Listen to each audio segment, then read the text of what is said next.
Tvameva mata cha pita tvameva, tvameva bandhu cha sakha tvameva, tvameva vidyadravinam tvameva, tvameva sarvam mama deva deva. I bow to the God in all forms and in your forms. And I bow to the same God in all religions. My Guru's great message to the world was that God is in all religions also. He's worshipped in many different ways. But you know, as Sri Ramakrishna so beautifully put it, some people like Shondesh, some people like rock candy, some people like honey. Everybody likes sweetness. And so God in all these forms, one of the great mistakes that people make is thinking that it's got to be this way or that way. There is no best religion because it depends on people. It depends on their ability, how they can approach it. This does not mean, however, that all religions are equally right, because some religions have a little bit of the truth, some have much more of the truth. No religion has everything in the sense that it always still depends on the people who practice it. And so you do find that ignorance basically is 50-50. Nonetheless, I have to say that in the Hindu religion, they have something that you don't find in other religions to such an extent. The concept of moksha, the concept of getting out of the ego completely and merging in the infinite. This is the essence of religion. It's the essence of all true religion. It isn't the essence of what people have understood of religion. That's the difference.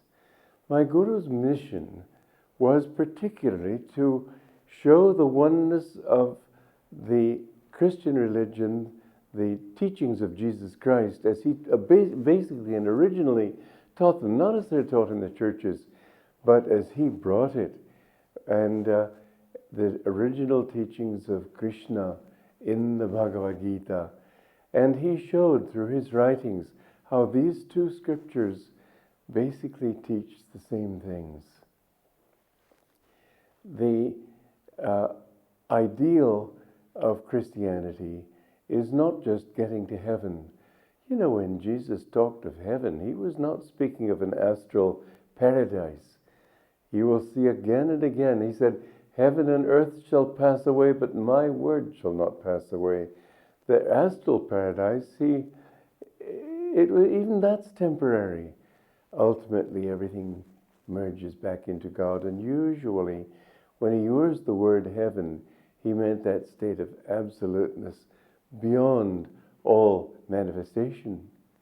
I'd like to read a passage from my Gurudev's book, Conversations with Yogananda.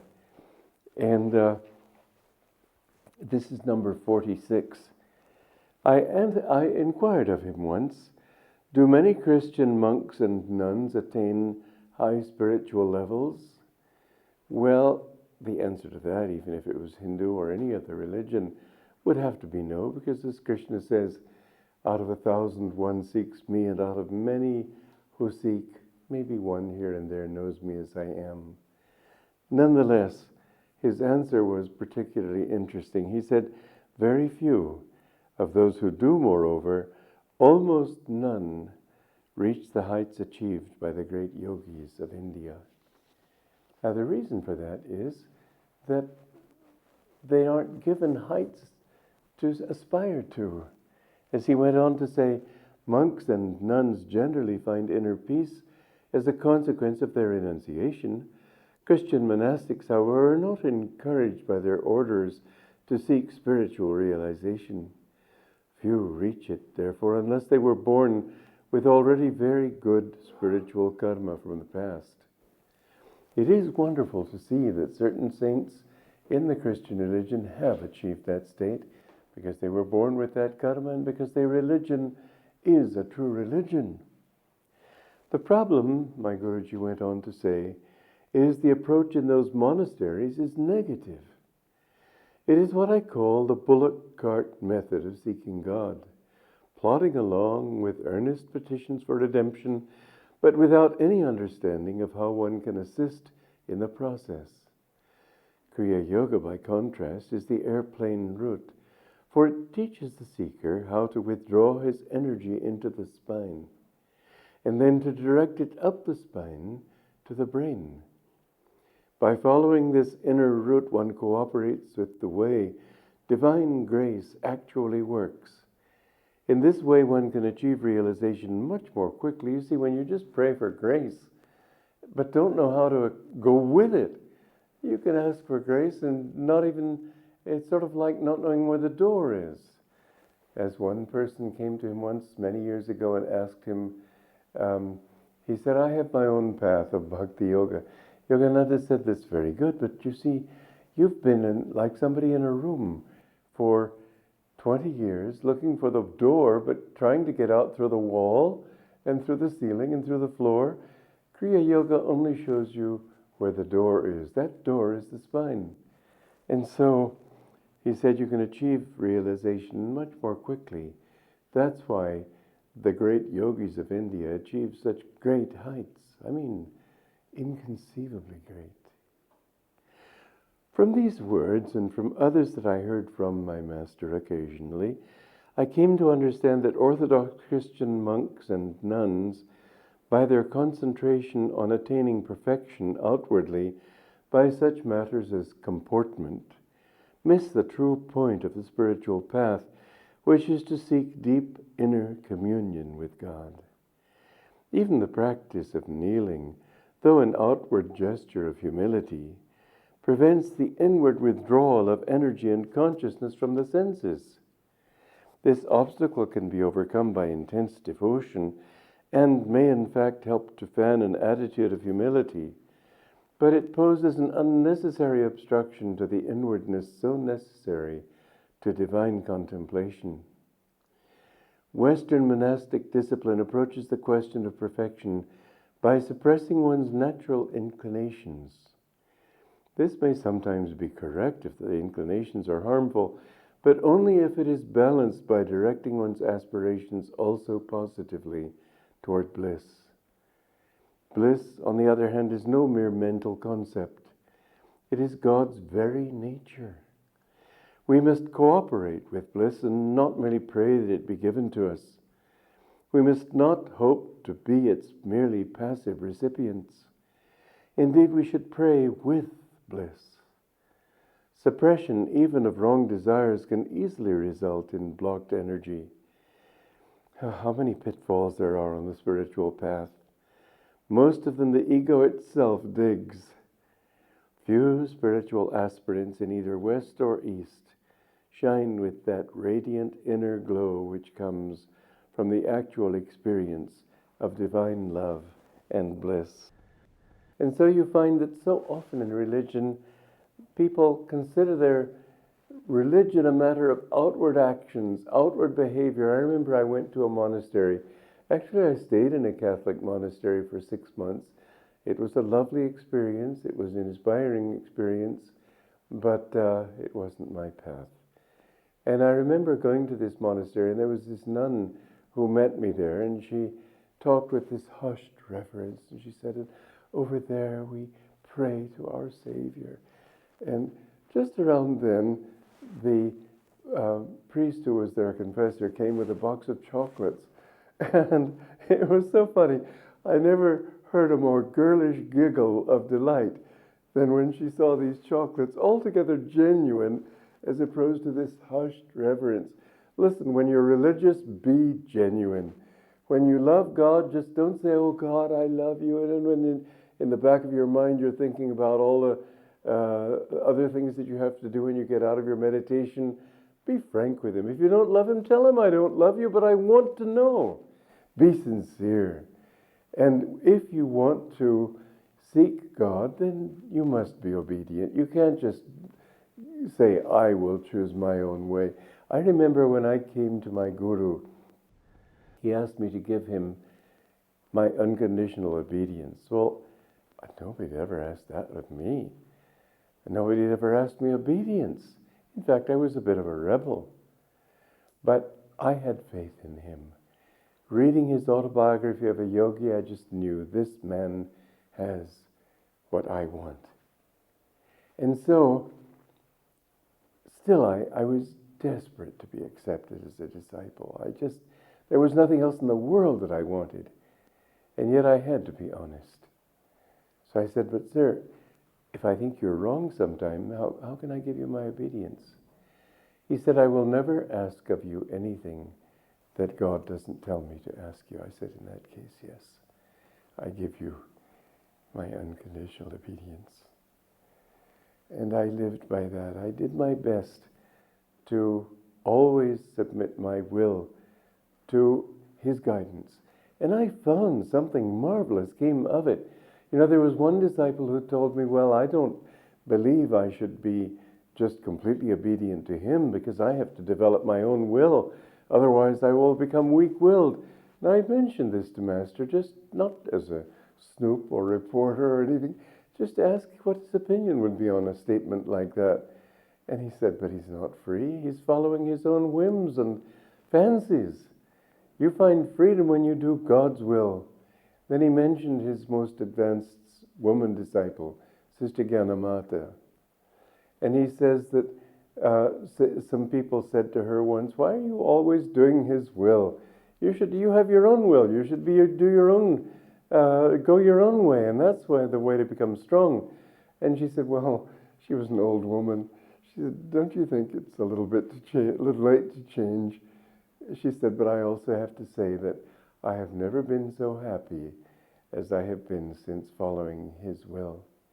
You see, when you follow the Guru's will, it's not like following another person. To follow the will of an unenlightened person is altogether different. That can be weakening to the will. But to follow the will of somebody of wisdom, that's different from monastic obedience. That kind of obedience is going against your desires in order to make your soul transcendent, your inner freedom transcendent. What I found was that the more I attuned my will with his will, the more I could do just what I wanted to in my deeper sense, rather than following my whims and fancies, as I said. I found such a sense of freedom. You see, free will is not doing what you want. It's being able to do what is right for your own happiness. This kind of freedom comes from surrendering the ego and realizing that you aren't the ego. You are that infinite self.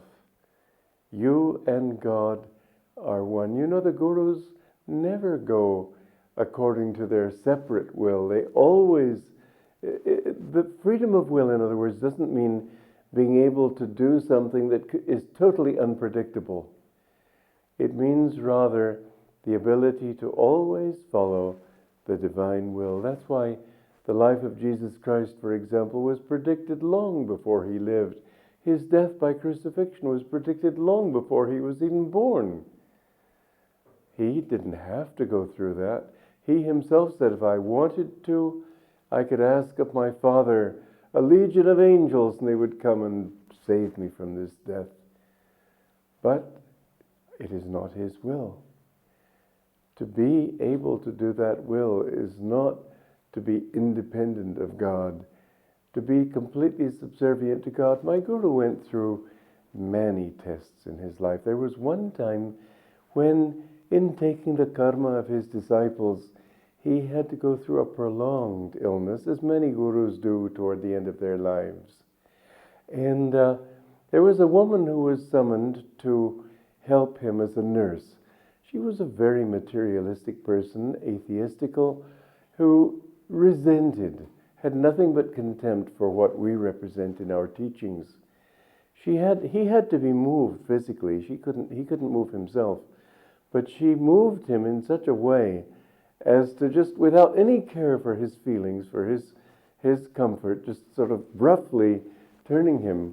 And of course it was painful to him. He told us that I kept my mind down in the body so I could experience suffering as other people do. But he said at a certain point, the blue light came in the spiritual eye, and I heard the Divine Mother's voice saying, give it to her. And I said, "Oh no, Mother, your will be done." I could have destroyed that woman if I had chosen to. Divine Mother even gave me her permission. But you see, a great master is totally surrendered to God's will.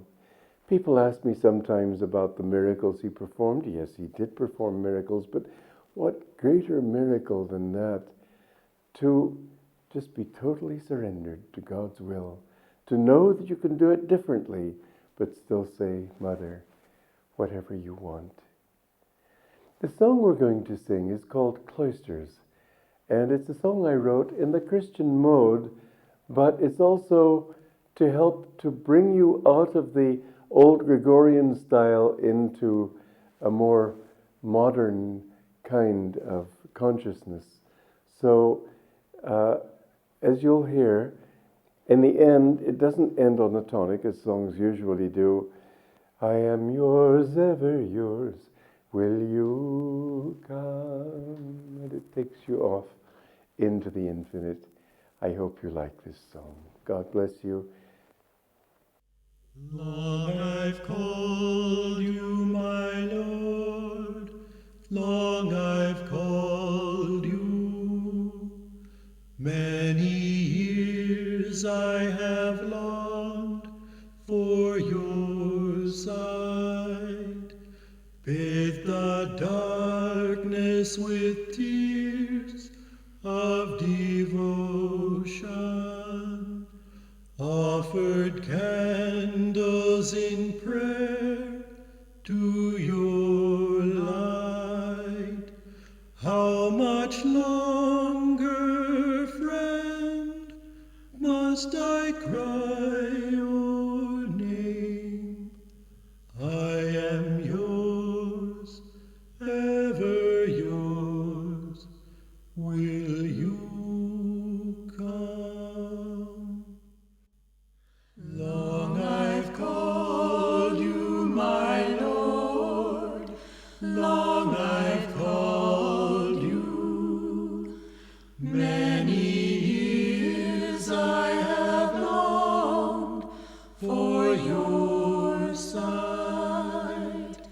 Bathe the darkness with tears of devotion, offered candles in prayer to your light. How much longer, friend, must I cry